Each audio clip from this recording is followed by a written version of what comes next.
इस वीडियो में हम शामलात की स्थिति और उसकी समस्याओं को समझेंगे। शामलात की राजस्थान के परिप्रेक्ष्य में या राजस्थान का उदाहरण लेके समझे तो शामलात की क्या स्थिति है। राजस्थान में 26% भूमि शामलात की आती है। इसमें हम देखें बड़े रूप में हमें दिखता है शामलात में सिर्फ चरागाह को देखें तो ये चरागाह 4.95% ही है, यानी अर्थात 5% के आसपास ही शामलात चरागाहों का है। अब इन चरागाहों के लिए क्या समस्याएं हैं, इन चरागाहों का रूप क्यों बिगड़ रहा है, इनके साथ ये कम क्यों है, डाटा आंकड़े जो है ये कम क्यों होते जा रहे हैं। चरागाहों में दबाव जो है बढ़ती जनसंख्या के कारण भी है। जनसंख्या बढ़ रही है तो आबादी भूमि या किसी तरह की और कोई समस्या की पूर्ति करनी है तो सबका दिमाग में एक ही जगह आती है चरागाह।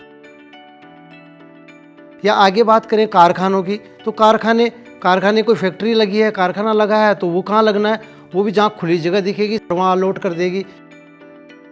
इसी तरह लोगों का एक काश्त के प्रति खेती करना चाह रहे हैं, वो भी क्या सोचता है कि खेत बढ़ाओ, खेत तो बढ़ेगा नहीं, खेत तो वही है, तो वो क्या करेंगे चरागाहों में अलॉटमेंट की स्कीम लगाते रहेंगे, दिमाग में लगाते रहेंगे कि यहाँ से मेरे ना कोई चरागाह में अलॉट हो जाए।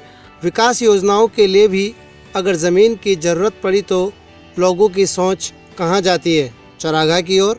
उन्हें लगता है कि ये ज़मीन ही खाली पड़ी है, ना खेती की ज़मीन है ना ही आबादी की, तो इसके चलते भी चरागाह की ज़मीन पर दबाव है। इस तरह इन सारी समस्याओं के चलते चरागाह कम हो रहे हैं, अर्थात शामलात का नुकसान जो हो रहा है। एक और बात यह है कि आज चरागाह को बचाने के लिए पूरा गांव एक समुदाय के रूप में नहीं सोच रहा है, इसलिए भी शामलात संसाधनों की हालत काफ़ी खराब है। सत्र का सार, राजस्थान में 26% भूमि शामलात के तहत आती है, जिसमें चरागाह लगभग 5% है।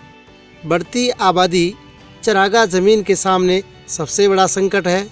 नए कारखाने या फैक्ट्री लगाने के लिए भी शामलात ज़मीन का इस्तेमाल हो रहा है।